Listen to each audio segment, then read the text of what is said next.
Okay, Myrtle. Myrtle. I'm sorry. That's a good start. That's a real good start. That's a good start. Sorry, Millie. It's all right. Any handle. Why don't we just start with you giving your name and if you could tell us a little bit about your folks when they came here. Millie came here. When I came here, my folks were. My mother was an immigrant from Sweden, and my dad's folks came from Sweden, and he was born shortly after, out in Pennsylvania, and they ended up in Ashland, Wisconsin, as farmers. Mother was lived out at Sandburn, that's south of Ashland, and my dad out on Sandburn Avenue, halfway to out Sandburn Way, and his father was quite a farmer. He had a lot to do with the beginning of the cheese factory out there, and then one of his brothers was the originator of the cooperative, which now has become the Midland outfit over there. And so, my dad worked on one of the first the streetcars in Ashland when they had horse-driven streetcars. Then they finally became trolley cars. Now, what year did you said your father's father came out there first? Yes. What year would he have come out there? It would have been back. My father was born in 18. Let's see. Is it 72 or? Yeah, I think 72. And his father, goodness sake, I don't know when they. So he might have been one of the first ones. I don't know an awful lot. We're very careless. We've never done much about looking back into our ancestry, but it must have been way back, because Dad was born shortly after they came here in Pennsylvania, but then they migrated on westward to where, mostly because of the lumbering days. They were in the lumbering. My dad was, as a young fellow, was the team team boss or something in one of the logging camps, and that's how he started out. And What was your maiden name? Anderson. Oh. And my mother's name was Hagström, and we were related to All Swedes. All Swedes. I'm Swedish, every drop of blood in me. And we have a lot of relatives around the Ashland area. And my mother's name was Hagström, and her father was a carpenter, and he built the first Baptist church over there. I know that for sure because I started out as a Baptist. And then the Andersons ended up having a rooming house downtown for logging men who were in the logging business and things. And my folks married at that time, and then my mother and dad took over that rooming house for a while. And I was born in that old rooming house is still standing over there at 609, not Front Street, but the other one, St. Clair Street. And that old building is still there. And my brother was born there too. I had a brother 6 years older than I am.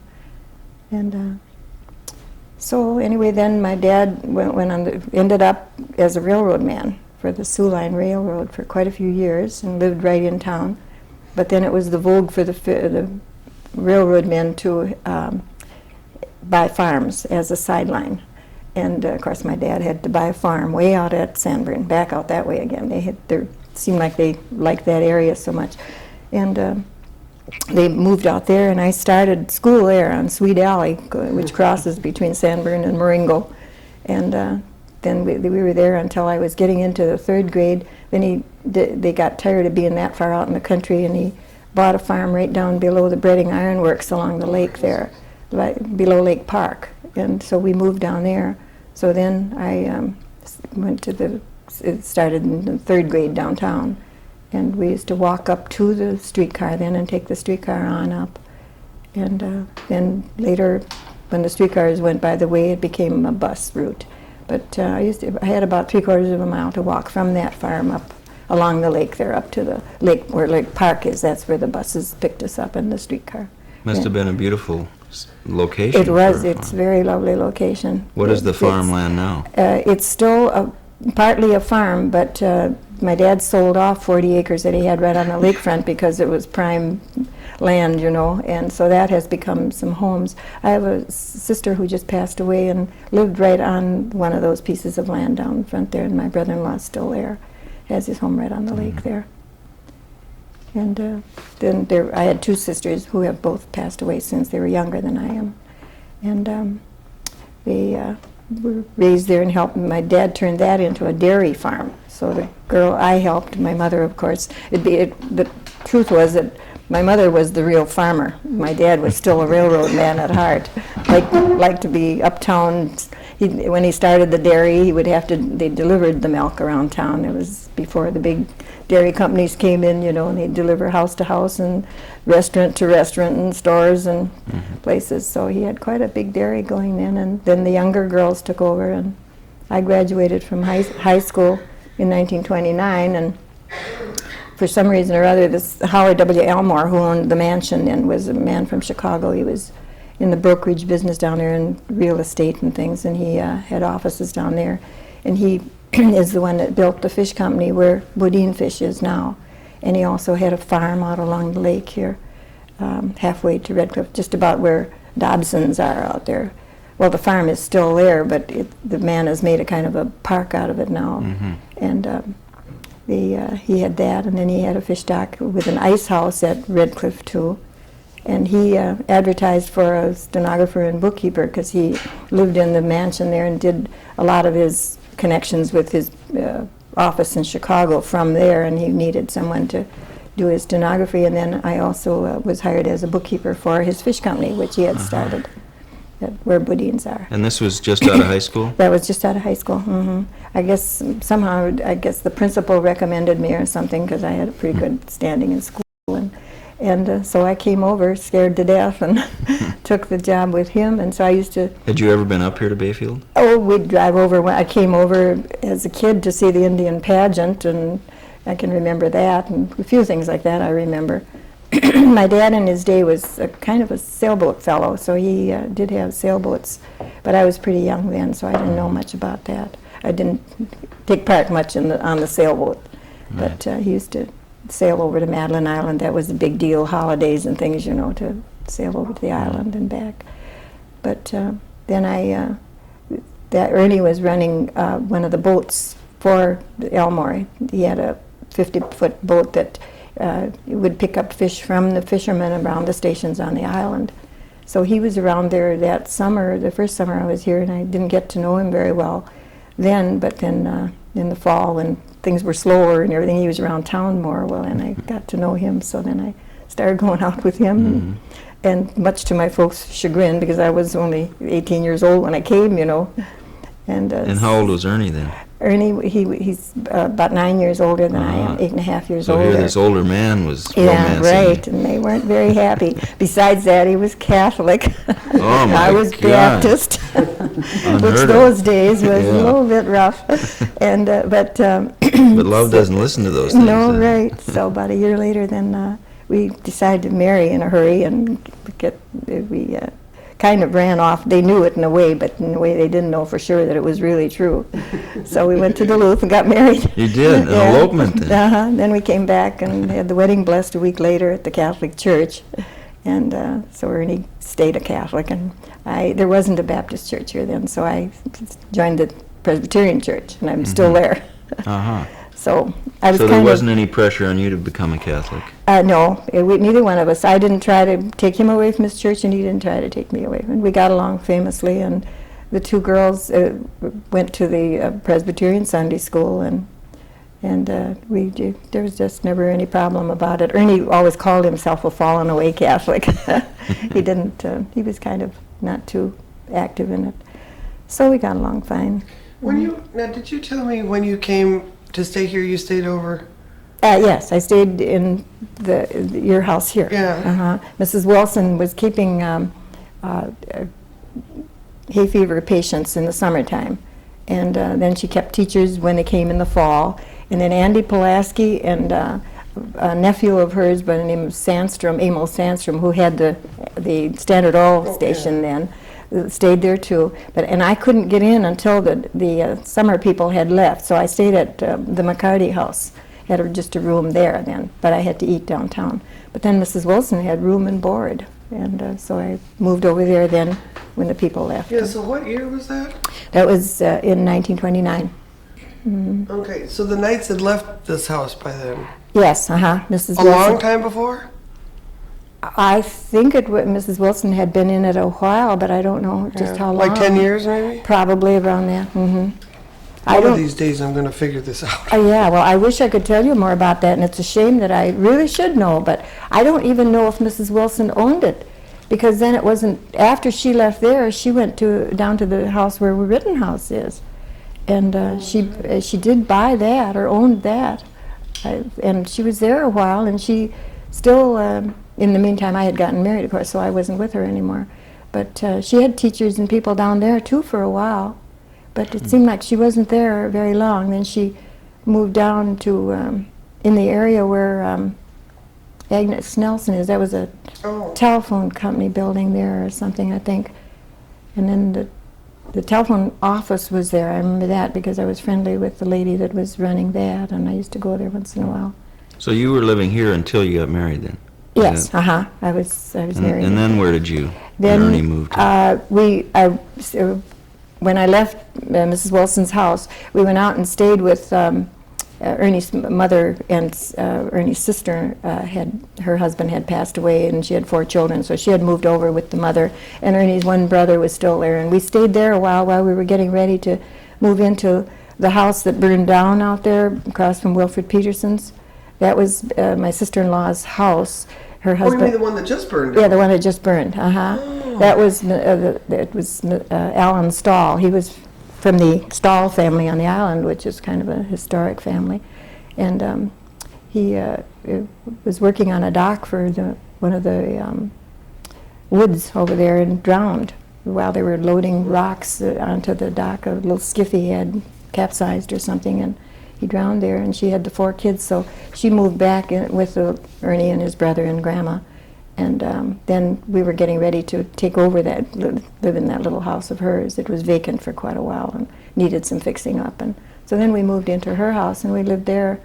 Then I was working downtown all the time. This Elmore that owned the fish company and the home out there, the home over across the way here, went down in the crash, the Depression crash, in the 30s, and he just lost. He was a millionaire, more than a millionaire, and he lost everything he had, and he lost all of this, and just apparently his finances were in very bad condition, and he lost everything. So then I lost my job at the fish company, but by some hook or crook, which was very funny for the Depression time, I was asked to work at the power company then right away. I guess bookkeepers weren't very prevalent around here or something, so I got a job there. And then I worked on there. So we found ourselves in a little bit of a problem. Ernie couldn't buy a job. Ernie lost his job too then. Yes, sure. And he couldn't buy a job around. So he started fishing a little bit and started smoking fish and peddling fish over around Ironwood, Hurley, and Ashland, and he was making a few dollars that way, but he needed the only car we owned, so it was kind of hard for us living out there. So then we moved downtown and rented places in. And we ended up in the house we're in now, and the Mrs. Benton, Marjorie's mother-in-law, owned it, and she was a teacher at State Teachers College in Superior, and wanted to keep the place for when she retired. So she gave us very reasonable rent for years then, and we kind of painted up everything and did repairs and things, and had modest, not very high rent, and she let us stay there until she retired. And then when she retired, she came back here, and she only lived a couple of years and got sick and passed away. And in the meantime, then we built the house right in front there where Greenleys are, and but then Ernie was gone. The fishing got real bad here, so he kind of. And this by now we're talking about the early 30s. Yes, and no, this when Ernie we developed a fish company of our own. Then for a while we even took over the Bayfield Fish Company, which is the Boudin place now, and ran a herring dock there in the fall. We practically made our whole year's living on just the herring fishing. And we ended up with 4 boats of our own, and Now, when was that? That was I mean, you went from he lost his job, you lost your job, and suddenly 4 boats and. Yeah, well, then in the late 30s? Late 30s and early 40s, then he got going with quite a bit of fishing, And then we bought the slip next to the Bayfield Fish Company where Bataan is now. We bought that very low cost, you know, and there was an old ice house on it, and he fixed that up into a kind of a fish house, you know, and then we were fishing from there for all through the 40s then, and then into the 50s, and then of course the Lamprey came along and the fishing went real bad. We had by that time we had a lot of pond nets in the lake besides our gill nets in the spring, and then the herring fishing in the fall, and so we had quite a fishing business going, but it just got so that you couldn't keep up with the buying of the nets and keeping the boats up and the dock and the insurances and everything, and things got kind of rough. So Were you still working then? at I this worked, time? yes, for quite until the power company. I have to stop and think. Till the power company moved down where the city hall is now, and I think I had quit. In the meantime, 8 years after we were married, I had my first baby. And then, let's see, in between there, I don't think I worked after Marilyn was born, or Yvonne was born. And but I was taking odd jobs around. I worked at the cannery, and I'd work at the power company, and I worked for Walksmith at the lumber company, just as a kind of a part-time bookkeeper all around different places a lot. Been with having my youngster, you know, and so then I got to be the bookkeeper for our own fish company, which was pretty much full time for me. So then 9 years later, our second daughter was born, and so then when Marilyn was a little tot, that's about the time that she was born in '46, and things were pretty rough in the Lamprey eel business then with the fish, and it got so we weren't making enough to keep the thing going very well. It was more of a worry than it was good then anymore. So Ernie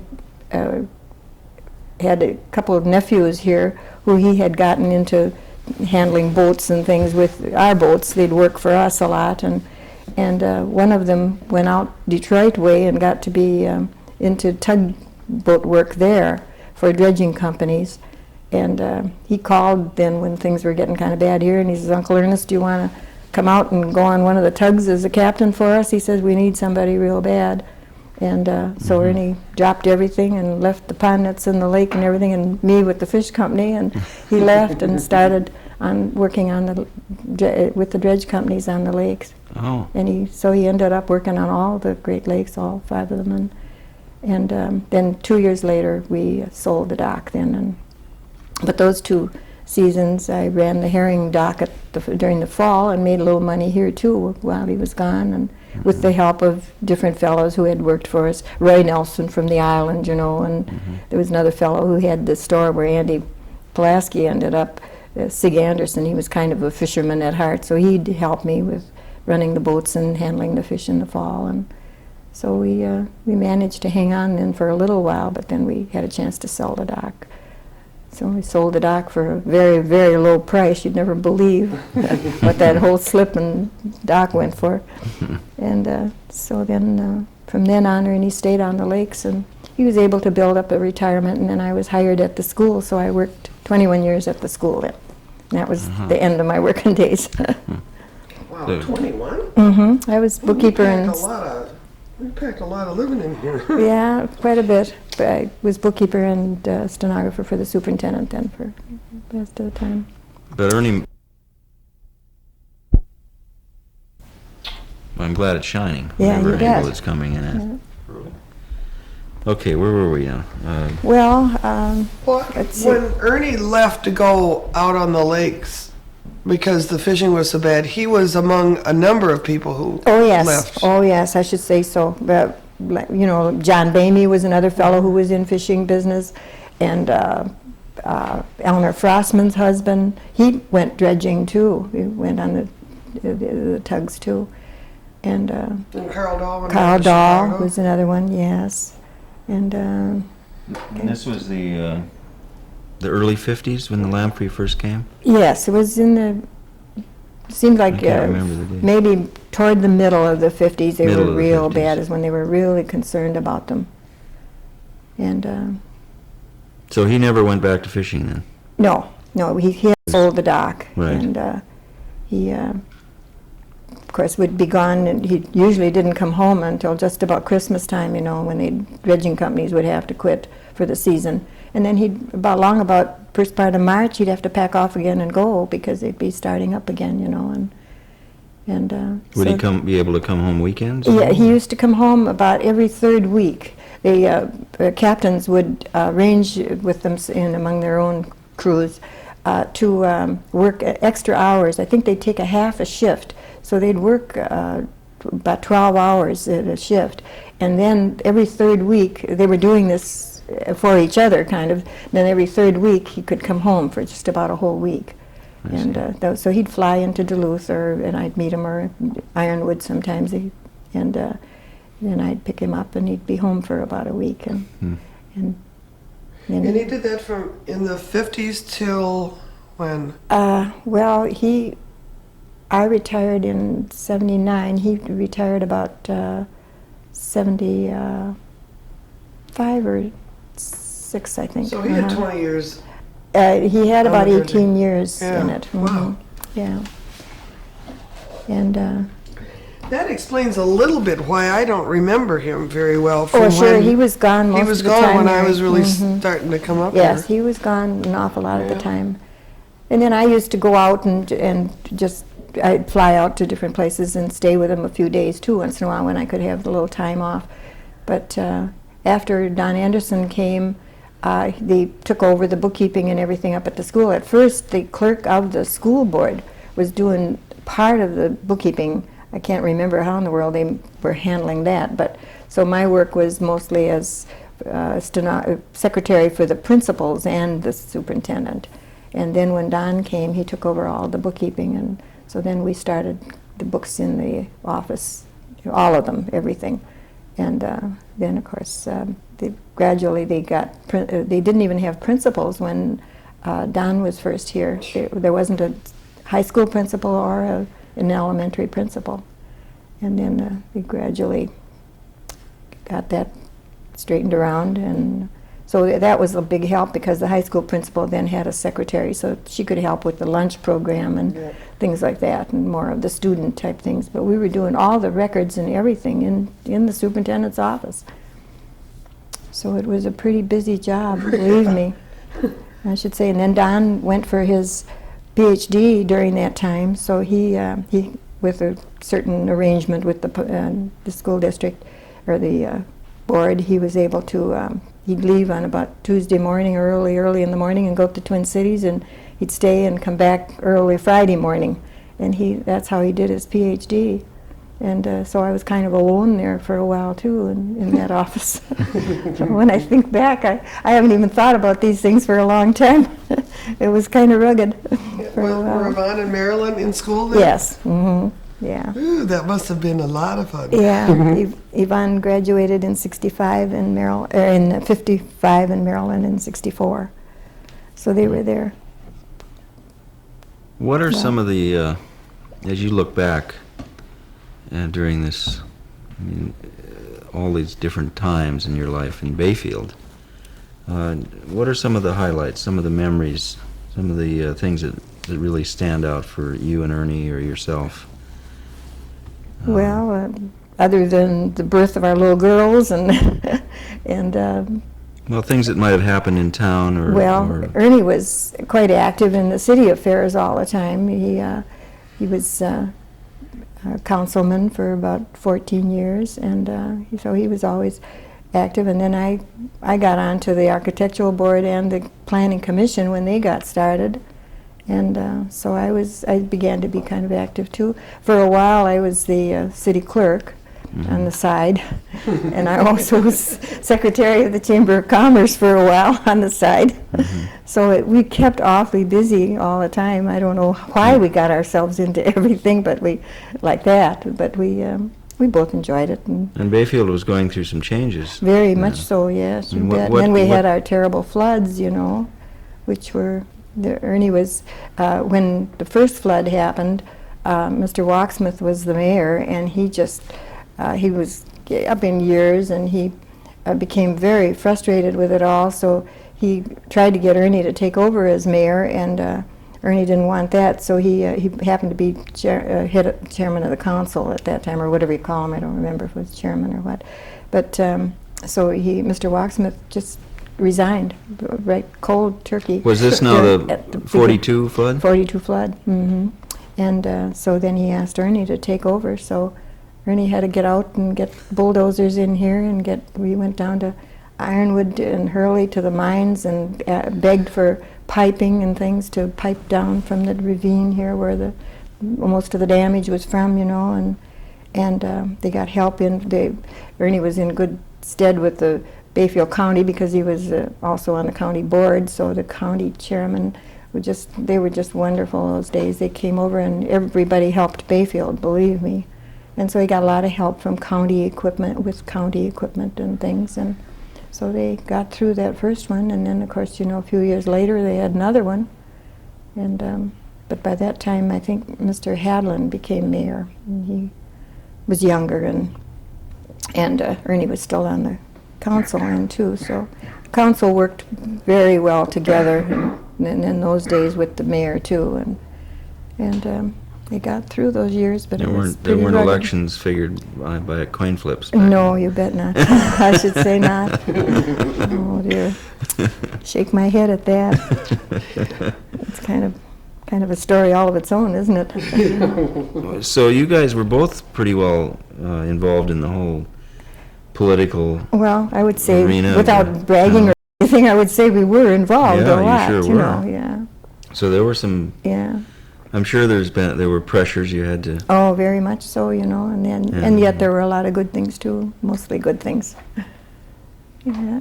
Have you seen Bayfield as a town?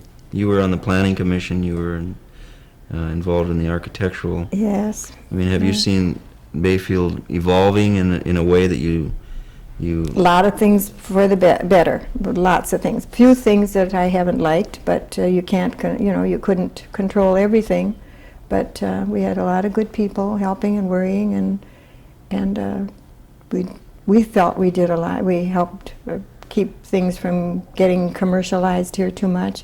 Our main thing was to not have a lot of the franchise type things come in and take over the main street, and that was a big fight. We really had to. When was that pressure on?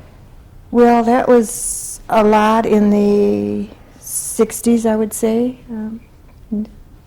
I would think mostly in the 60s. There's no McDonald's in Into Bayfield. the 70s. That was exactly what I'm talking about.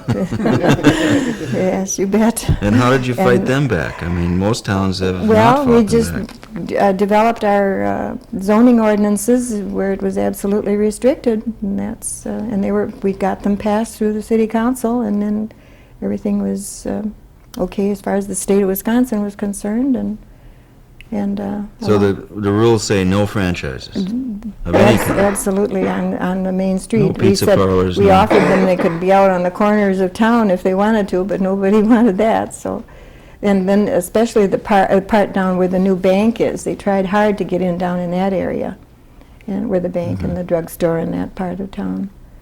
And of course, as you know, when the flood came, it tore up the south part of town very, very much. And actually where the street is, I can't think of the name of the first street down there where Batan's Fish and the Bodine Fish. I can't think of the name of that street, but anyway, that street wasn't even there. That was all just practically, the boats would come right up and by the Bodine Fish and the Batan Fish there and be parked right up into where that street is now. And of course, then a lot of the flood actually helped Bayfield in a lot of ways. It filled in an awful lot of dirt and material down in that area, and so that then with filling being moved down there from parts of town where they got too much sand fill in, and they'd move it down that way. And the cannery was almost destroyed in one of the floods. It came right up into that area pretty much. So. We really benefited from the floods in a way. The part over where the city hall is, and it washed a lot of material down that way too, So that became more filled in, and so then that part of town began to be very interesting, for development, and otherwise that was all back in Ernie worked as a kid. He worked in the sawmills down here, and when there were about 2 sawmills in town here, I think, and a couple out of Red Cliff Way, and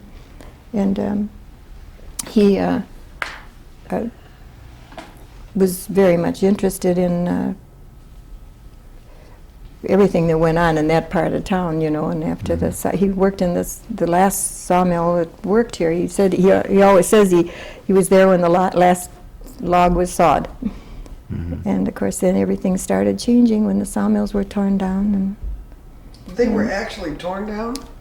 well, I guess one burned, I believe, didn't it? It Yeah. seems to me I remember one burned. Yeah, I remember seeing pictures of that. Yeah, and I think that was the last one, the one that burned. Then So at maybe. the time of the flood, there really weren't any No, there sawmill was buildings left? nothing like that down there then. No, But the cannery was down there. the cannery was there. Cannery was there from Until about the 5 bean. years ago. Yeah, yes. I remember the cannery. I can't remember when the last beans were processed there, though. I worked there a little bit too to help with the bookkeeping. That was a short season during the summer, a few weeks in the summer. That bean, And the beans came from where? all the farms around here. Would grow the beans Oh for yes, the cannery. sure. They would. Was the had a cannery a wonderful. cooperative, or who owned the cannery? I don't know as it was called cooperative, but it was owned by a few men around here, I think, to begin with, and then didn't they sell to one of the big Friday Cannery Company? Yes. And And when did they that had a- stop operation? Well, that's what I'm just trying to think about when that happened. That must have been early '60s, maybe, that they ended. That's Or what I was it in the? would've It might have been late '50s. Right. I can't quite remember. What about Ernie's folks? Where did they come from? Well, they migrated from Canada, and his father was in logging business way up in Chicoutimi, Quebec, way at the top of Quebec. We just visited there about 2 years ago, which I'm so thankful for, and he got to get up in his own country. And his mom was born on one of the islands up in the St. Lawrence River there somewhere. And then as the logging came southward, his father would move down. He moved down onto one of those islands in the St. Lawrence too. That's where he met Graham, and then they. I think there was some kind of movement by the government in Canada where they stopped all logging for a while or something, and a lot of those logging men moved down into the States then, and he came to Bay City, Michigan, because there was a lot of logging going on there. And then from there, the logging over in Wisconsin and Michigan was being talked about a lot among the men who were following it, and they came here to Bayfield. And so he worked in a sawmill out at Red Cliff, and there were a lot of white people had a regular little settlement there. They called it Swedetown. It's where the bowling alley is there now. They had about a bunch of 15 little homes set up on the hill there. Was that right on the reservation? Right Or was it on off the reservation. And they lived there, and they worked in the sawmills, and his dad was killed in the sawmill down at Roy's Point. That's the little place just the side of Red Cliff, And he So was... the line in Riding the Wind, my dad was killed and That Roy's Point Mill is for Ernie's dad. Yes, I'll be yeah, darned. Warren wrote that purposely. He Yeah. spent a couple of days with us getting pictures and things, and then he walked out in front of our house and put that song together that day. I love it. Yeah, and well, anyway, his father was killed in 1908, so Ernie was just a youngster, 5 years old, and so then Graham moved downtown with the kids because it was so hard for her out there for a while, and but then they moved back and they bought the place that is now the place at Roy's Point there, the Outpost Tavern there, and that was Graham's home. They were able to buy that with the help of the brothers. We're still working in mills and things, and the logging industry, and so they lived there then until they were living there when I met Ernie.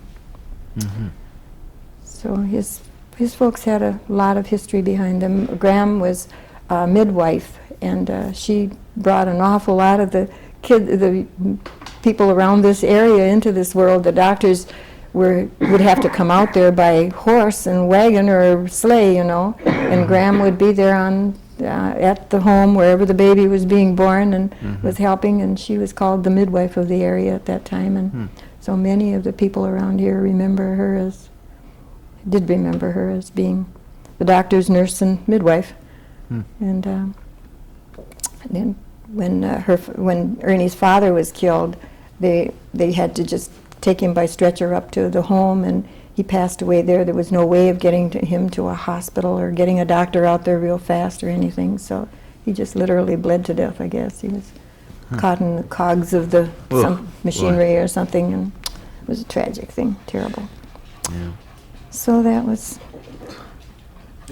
Well, Tulip, you gotta be on camera again. This dog is not camera shy. You're a camera dog. Well, are you a nice puppy? I like animals. I love animals. What did Ernie's parents have the store in that house, or who put the store in? That was their store. Oh, okay. Beatrice, who was the widow then with the 4 children, started the little store right in the front room. They had 2 front rooms like those old homes had, and she started that store in their front room, really. And so when Ernie and I moved out there, we kind of helped with it a little bit too then. And Ernie when her husband passed away, they had quite a chicken farm going over there. I don't think you remember, but there was a great big long chicken coop up there in the back of that house. And the front end of it was the garage, which we used. And so when her husband passed away, she was caught with a big bunch of chickens there, and she had a couple of cows, and they were kind of partly farmers almost, with his chicken business. And so Ernie kind of took over and kept that going for her for a while then. So but by the time that I got to know him, then they had gotten rid of all those chickens and the animals and things. Sweet. Who does this dog belong to? You, Mary? Oh, yes, unfortunately. Sweet. It looks That's Tulip. like. Is it quite old? Yeah, she's just plain old. Oh, it's and sweet. Deaf. Oh, I'd love to have her. You are so sweet. Yes, nice puppy. Tulip, cute name. Yeah. Her spot.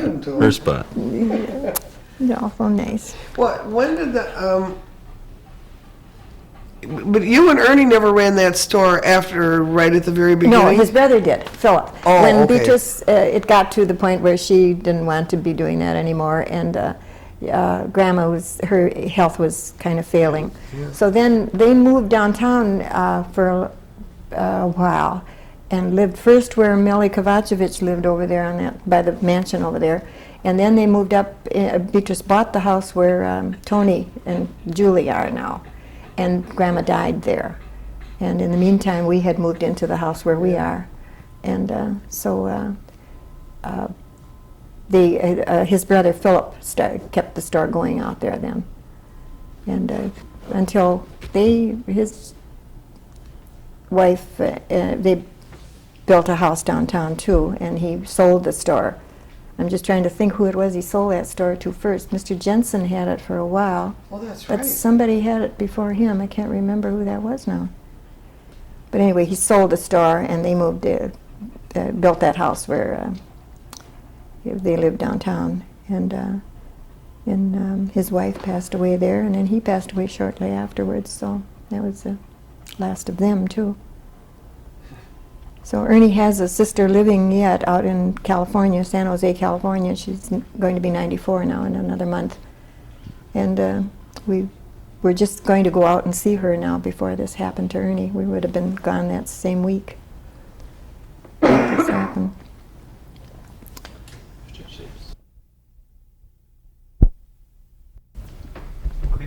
Okay. How'd you feel about the park? I was for it from the very beginning. I had quite a bit to do with that. I'm kind of being on the planning commission too. I mean, we did. I had plenty chance to express myself. And I was very much in favor of it because we could see improvement all around. We worried a little bit about the fishing stations on the island being disrupted too much, and of course they've done a wonderful job about preserving parts of those. And then of course the lighthouses, and I don't know, I guess we kind of foresaw it. I can't say that I foresaw everything that might happen, but we just felt that it would be better all the way. And then of course, But was this an idea that the National Park Service had and came to Bayfield and said, yes, we want to make a park it here? had been the President Kennedy, long years before, had been here. It came into Ashland purposely to fly over the islands and look it over, and he pushed for it then. But then it took a while before the legislation came around to really. I don't remember just all the legislation that had to happen, but they finally did it. It finally did happen, and I think it was a wonderful thing. They're not without a bit of a fight, though, is that? Oh yes, there were a lot of people that were against it, especially the property owners out around the islands, and people who, and you couldn't hardly blame them because they didn't see it just the way it was, I suppose, from the beginning, how the park was there to let them have their property and yet protect it for them and to help them with it and everything. And I think the fishermen were kind of worried about what was going to happen too, and so there was, but it wasn't too much of a hassle, I don't think.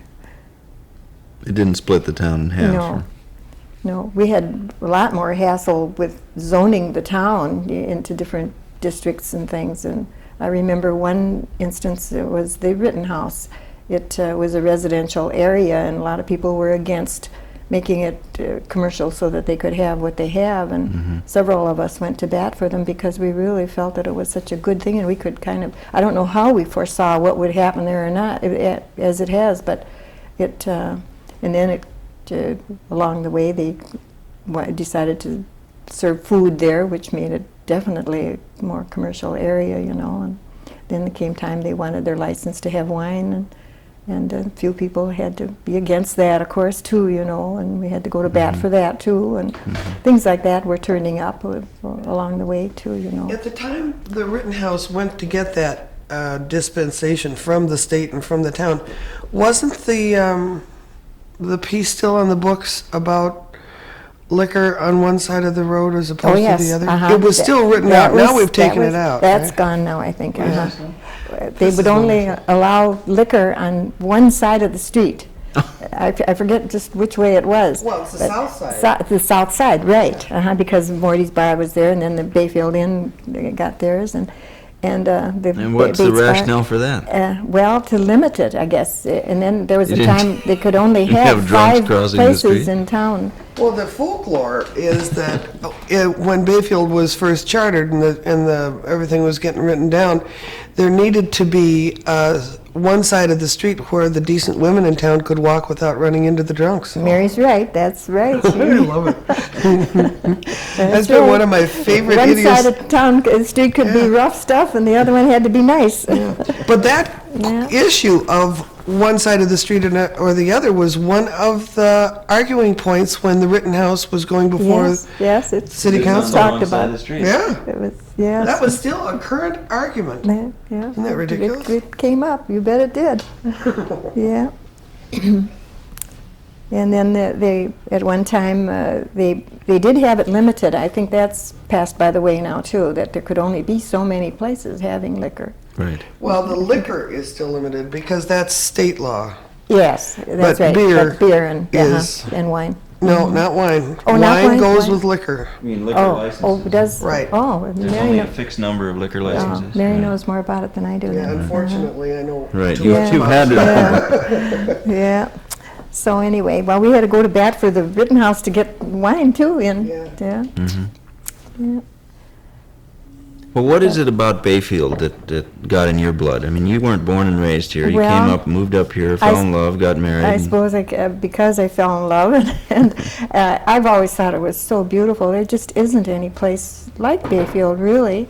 And even now, look how hard Washburn and Ashland are struggling to get into the act, the tourists and so forth. And they, you feel like people drive right through Washburn and come to Bayfield because they like to be over here where they can see the islands and be close to the islands and walk right. We have such a wonderful situation here with us going right down the end of the street and onto the city dock. We're so close to the waterfront, and you can walk around so easy. Washburn has all that gorgeous waterfront, and they're far away from it.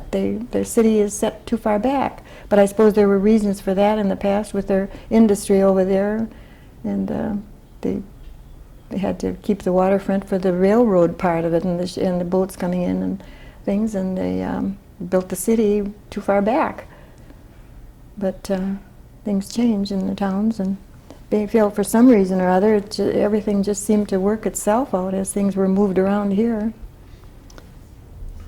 Have you had an opportunity to travel to other places? Well, and not as much as we would have liked to. I've been out to California, and I've been out to eastward some, and then we've made this trip up into Canada, and I've been to Florida only once in my life. So you've seen other parts of the country to Right, compare Bayfield too. And I had to go to Corpus Christi, Texas, to my sister was there, and her husband had been in the South Pacific and had been in a couple of real bad battles down there, and by the time he came back, he had a nervous breakdown. And just about that time, they had a couple of babies, and they were living down there. He was in service. He had been transferred down to Corpus Christi. He was in the Naval Air Force, and she just about the time she had her second baby, he had a bad nervous breakdown. So I had to go down and be with her for a while and help her get moved out of there, and they took him up to Philadelphia for hospitalization, and so that was the end of him and his service time, and he came out of it all fine, but it was a long time, and so that was my experience in Texas. That's about all that I can recall. And no other place ever tempted you to? No, not tempted to. us to leave here. No, not ever. Right. Now these later years, Ernie kept saying, "Oh, we should go away for the winter," and I didn't even want to leave in the winter. I liked winter. I guess I was spoiled because Ernie used to be home in the winter time, and it was my most pleasurable time. And I was working up at the school, and he was waiting on me hand and foot. He'd pick me up at noon and come up and pick me up after school, and I didn't have to drive a car in the cold or the snow or anything. And then he was always home, and I guess I just enjoyed winter too much right here, and I didn't want to go anywhere. And then he had the heart attack in 1980, and that was just about the time we really had planned to go, maybe try Florida for a winter. And then, of course, that changed things for a while, and I don't know, we just never got going anymore after that. We just stayed put here. But I always say the winter time is so nice here. There's always a lot of activity out on the lake and the island, and friendly fun in town and everything, and I couldn't see going down and renting an apartment or something in Florida and just walk the streets down there and try to find something. I couldn't imagine. I think Ernie would have been like a tied animal, but he didn't realize it himself. I think we have a cabin out past Red Cliff on the lake, a log cabin, and of course it was his big love, and now that's one of my big problems right now as to what's going to happen to the cabin. I can't hardly get myself to go out there right now, but we had 40 acres of land there, which we sold, and it's a good thing, I guess, that we did. But the cabin that we built happened not to be right on our own 40 because we didn't have lake frontage.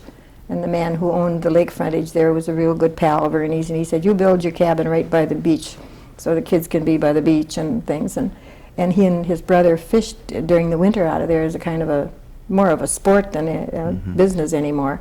They were one of the first fishermen that did a lot of ice fishing from here. And Ernie and his brother built the first real wind sled they had around here. They got a hold of an airplane motor and built a sled and put the airplane motor on it. And so they were the first ones to use a wind sled for fishing. And they didn't even have a wind sled from the island at that time. At the time they built theirs. So Is that out at Frog Bay? it's there, throughout Frog Bay. When did you build the cabin? In 42 or 3, and then they fished during the winter time, go out and set nets, and they'd use a horse then and sleighs and go out and set one day, and then go out and lift a couple days later or a day later, and they used the cabin then as a kind of a headquarters, and then it became a recreation place, of course, for everybody, for all of our family during the summertime, And in the winter too. We had many parties and fairs out there at the cabin, you might know.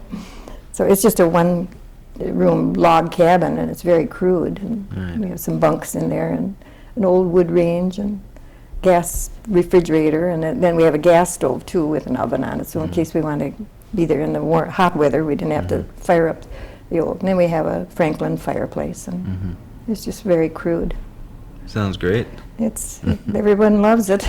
Yeah. They love it because it's so crude, I guess. That's right. But I don't know now what we'll do with it. That land is all for sale out there now. The Melbergs and Smiths from Ashland, it's a family, and they own it and they're trying to sell it. But it's inaccessible because the road that led across our 40 of land was a road they had the easement on, and they still have it. And so but that leads down. There's a slough there that half of their property is.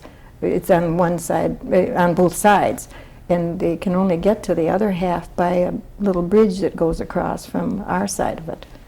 So the road leading into where our cabin is the only entry, and then anyone who would purchase land along the lakeshore there would have to just go through there and across that little bridge. It's just beautiful area. If you haven't ever been out there, you really should see it. You can see 6 islands from the beach where our cabin is, and it's it's just in the bay. It's Frog Bay, they call it, and it's just absolutely gorgeous. And it's about the best beach area there is in the whole along the whole lake here, as far as Cornucopia. It's right across from Oak. Yes, So right you're across really from looking Oak right straight Island. across at Right, Oak Island. right. And that beach is wonderful. Yeah, it's just gorgeous. It's just about the best there is all along the whole lakefront out here. So. It sounds like a good life you've had. Oh here. yes, we haven't.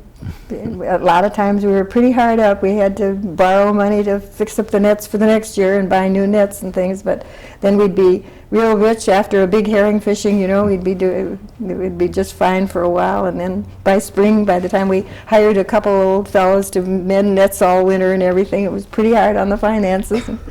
And then they'd get fishing again in the spring, of course, you know, and then everything would be all right for a while, and that's the way we got on. But we always, and our 2 daughters both left right away as soon as they went to college, and one's a nurse, and the other one. Well, what about that? I mean, it seems to me that's not just a problem with Bayfield, but a lot of little towns. I grew up yes, in North that's- Dakota and farm towns, and The young people have to leave and go away so to what's that school, mean and for Bayfield? That means that we lose too many of our young people, and it's getting now, so we're seeing an awful lot of people coming in from the cities and buying places which they're making just into summer homes. I've seen several over in our area now lately. In Florence's place, for one, now is just going to be a summer place, and that means that there aren't many young people around for the keeping the city going, and the government and everything. So I think in a way that's a kind of bad for small towns.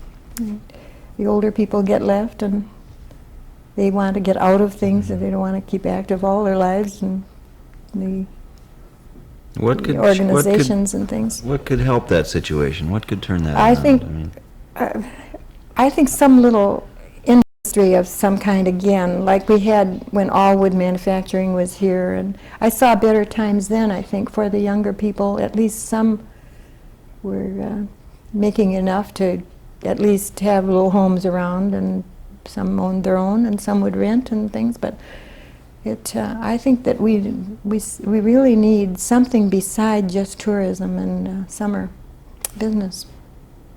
I don't know. Because the town, I've known the town now really for about 8 years, back and forth, and in the wintertime, it's a totally different town than it is in the summertime. It's just quietens right down to just everybody sticking home in their houses in the evenings, and not too much activity around, and we're thankful for a few of the active ones we've had come in. I think Mary knows who I mean. People like Phil Petersons and Jan Stockhausen and Mary and people like that. You don't know how thankful we older people are and realize. In fact, I don't think people realize enough what some of these people have come in and done for us, and brought young people with them too. But we know that it isn't always easy for them either. They've built up such nice places, and it's cost a lot of money, and it takes some doing to accomplish a lot of these things that have happened here. But it isn't our old people in town that have done much of it either. It's just that we're lucky that people like Bayfield enough to want to be around here that much, I think. So I don't really know. Yeah, it's a continuing problem. Yes. And what's interesting is that I live in California now, and there was an article in the paper last week where the greatest preference for Californians, they did a poll in the whole state, the greatest preference on where to live was in small towns. I think I've been hearing that too. I've been reading some things that lead to that, yes. Yeah. But of course, it's generally the people who have money saved up, or they're retired. Right, or, retired if you don't have a people, job, you can't move to a little town. Or are able to start some kind of a little business and keep it going, but the weeks are so short in the summertime, the season is so short that it's pretty hard to make businesses pay. So you don't miss the big city then? Oh, not at all. You wouldn't move to the Twin Cities? I've been out to California this past year. I've been in San Francisco this year too, and it's beautiful to see and fun to see for a week or two, but oh boy, I wouldn't want to live there. And Chicago, I was just there last summer, and it was real fun. For a little while, we did a foolish thing when the fishing got real bad for a while. During the Second World War, my father had been a railroad man, and the railroad companies offered them all their rights back, their seniority rights. And my dad was talked into going down to Chicago and go on the railroad. He had an inkling to sell. He wanted to sell the farm anyway over there, so he was getting too old to. Both my mom and dad were getting too old to keep up with that. And we kids all left, so there wasn't much reason for them to stay around. So Dad went down to Chicago, and he was going to buy an apartment building, and then he was interested in accepting the railroad's offer. So he did that. He sold the farm, moved to Chicago, and as it happened, he didn't go into that apartment building, but he did accept a job, and he ended up being conductor on the hump down there and arranging railroad trains, I guess, or something. And in the meantime, they talked us into coming down. There was a lady had a little milk store in their neighborhood and a delicatessen, and talked Ernie and I into buying that and come down there. So we did. And in fact, Marilyn started kindergarten down there. And we were there just about 3-4 months, and Ernie had his fill of standing in that store. And all the business would be the weekends, mainly. People would drive out and buy their milk by the gallons, and then it was a delicatessen thing. And it was a lot of work. And another thing, I was scared to death of being robbed every single night I was there. I knew we were going to be robbed sometime or other, which we never did, but it was robbed shortly after we left it. Well, anyway, finally Ernie announced one day, he said, "I'm going to go back to Bayfield. I'm going back fishing. I don't care what it's like." He says, "I'm getting out of Chicago." So, and just by chance, a lucky thing, we had an offer to buy, and someone wanted to buy it. So I stayed on then for a couple of months until we made the deal and closed it. That I could get out of it. And then my folks retired shortly after that too and came back. But my dad stuck it out down there for during most of that Second World War, and then he retired and came back to Ashland. Right. But that was one experience in our life that we wanted to write off. It was kind of a foolish one. Back home So then we came back, and then Ernie bought another boat. He bought the Dissendot then, and came and started fishing more than ever. We had 2 boats that were quite big. The Seabird, which was a 60-foot steel hull, and it was too big for ordinary fishing. And then we had the Chinook, which was the boat we bought from Elmore, when the Elmore place went down the drain.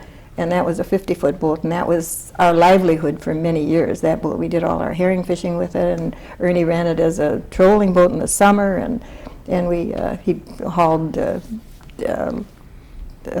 towed log rafts into Ashland for Schrader Lumber Company with it, and it was just absolutely our livelihood for quite a few years. So then he bought the Dissendot because it was a smaller boat for fishing, easier to fish with. And of course Ernie, you know, he and his brother are the first owners of the Noopy, the one that they make so much fuss about, you know, that's named from their two nicknames. Ernie was Nun and Philip was Pitt. And Right. What was the name of that boat again? they called it the Noopy. And Marie Nelson's dad was Mr. Mulkey, who did a lot of boat building around here and repaired boats for us a lot and restored old boats when Ernie picked them up. And so they he was fixing this boat, and of course Ernie was Nun and Philip was Pitt. And so old Mulkey said, we'll have to, he had his German accent, he's the cutest guy, and he'd say, we better call this boat Nun and Pitt, Noopy, he said. And that's how it got the name. So then they got that one ready, and they fished that one that spring. So that was, and that was when? Well, that had to be, goodness sake, that would be back in the, was that before we went to Chicago or after? It was in the late 40s, I think. Yeah, I think he fixed it up after we came back from Chicago to start fishing. And then we bought the Dissendot too, so we had a couple of them going. Right. They used to go outside the islands, like the fishermen are still doing, you know, in the early spring, or he'd be gone a week and probably living in the boat out there somewhere until they could get outside the ice, you know, and set the nets. And then in the fall of the year, after our herring fishings, we used to fish herring here, and then when the seasons would only last just a few weeks, you know, and then the fish would just drop right off, and then we used to take two of the big boats, the big Seabird and Chinook, and go into Duluth, and they'd set the gang of nets on the way into Duluth, and then they'd dock at the cold storage plant, and then the next morning they'd go back out and lift. And I remember particularly one time the Chinook had set their nets on the way in. The next morning they went out and lifted 9 tons of herring on that one boat. And then we'd sell that fish. We were selling to mink farmers a lot at that time. So we'd push the fish into this cold storage plant for freezing immediately right off their dock there. And then the mink farmers would take it out of the cold storage. Then we had this arrangement then, you see, and we'd sell all the whole catch that right to the mink farmers, then right into the cold storage. And then later toward the middle of December, then they'd come back to Bayfield before the freeze up. Well, they could still get back before the ice would freeze up here. Then they'd lay the boats up here then at our dock again. And Right. Let's go back just a second to the nickname thing. How did Ernie get his nickname? I have no idea. You don't know? No, I have no idea. But everybody in town knew. They Called ran him. around Bryce Point and Red Cliff and town, working around town too, you know. And they somehow or other they got those names when they were just kids, and then it followed them all the way through. And when I was at the dock and they were talking about this fellow Nun around there, I didn't know who he was, and then I got to know Ernie, and I was calling him by his right name, and I was hearing this Nun all the time, and finally I said, who in the world is Nun downstairs? They said, well, for goodness sakes, you ought to know him. You're dating him all the time. So that's how. But did you start calling him Nun? No, I never did. I never did No. like See, it very isn't well, so I never called him that. I think I was the one that started calling him Ernie mostly, because his mother called him Ernies. She was very French and could speak only about, maybe a quarter English less, maybe. And she was his Ernies. Could Ernie speak French? He could when he was a kid, and they had to at home because of Mom, you know. But then as she got older and he wasn't home as much with her, you know, and so it got away from him. He could understand it very well, and I got so that I could even understand her. She tried so hard to speak English a little bit to me, you know, and I was quite the pet around with her anyway. She liked me very well, and I loved her, and so and the funny thing with Ernie being, you know, my folks having objected to him, my mother fell in love with him, and he was her very favorite son-in-law. just within a few months, she was just very much, she was more in love with him than I was, I guess. And in the wintertime, he'd go over there to the farm. We'd go over there and stay a while, and he'd help. And she had that awful dairy business to tend to there, you know, and it was, you know how those things fall on the women of the farm so much. And Ernie could see how it was too much for her, and she was beginning to have arthritis quite a bit. And so he'd pitch in and see to that her comfort was taken care of a little bit. And I'll tell you, she said before she died, she said, I just want you to forgive me for ever objecting to to you marrying Ernie. Yeah, so. None. None, No, yeah. that name is so long gone. I don't think I ever heard him called None. No, it kind of faded away. It died. It did. I suppose if we in the family had kept it going or something, but and then his brothers, you know, Ernie, it looked like he was going to be the last member of the family. He was the baby of 13, and all the rest of the family have passed away except the sister in California. And I just had a report the other night that she's not doing too well now. So, but I never dreamed Ernie would predecease her. But that's life. Yeah, so. Was there anything else you want to Well, share with us this morning? I just would like to say a few things about how I admire Mary and all she's done for our town. And I just can't express enough how wonderful I think it is that someone would come in and have so much interest in a place and want to do all she has done. And I don't know how much thanks she gets, but I certainly hope she knows that in some of our hearts she is one grand lady for our town. And It's I not supposed to be on this tape. well, No, I but it's I don't know, well-deserved, but isn't it, Mary? I just want I you think to it's know. fine. I second that. I just hope that people in some way express their feelings as to all the wonderful things she has done. In fact, it has changed the picture of our town in a lot of ways. Well, she's livened things up around here. Well, Laura. that's for sure. More ways than one. That's for sure. That's legitimate. Yes, very. Yeah.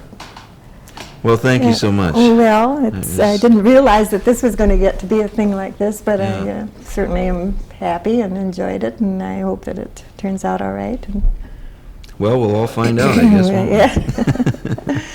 Okay. Part of it's going right straight in the archives. Well, that's we always wonderful, know Mary. what you did. Now, you see, there's another thing. Who in the world but Mary would, well, probably with the help of some of you people, but would think of doing things like this? We've seen this in the past. Just Mary, the way she gathers together people for these wonderful parties she has, and none of us have much a chance to reciprocate it anyway, and Mary keeps on doing it all the time. Which, Yeah, but it's fun. She likes to party. I know, but you know very well that it's a lot of work and planning, and well, it's just overwhelming a lot of times, I think, to think somebody would do all the things that she does. Well, we're having a good time doing this, I'll tell you. We're learning a lot. Yes, and some of you people too Yeah. about it in a lot of things. And I think a town where people get on very well, we might have a few little political uprisings, but Always, that's yeah. part of the fun too. We've had them in the past too, don't think we haven't. And so it'll all come out in the wash, I'm sure. Yeah. So. Okay.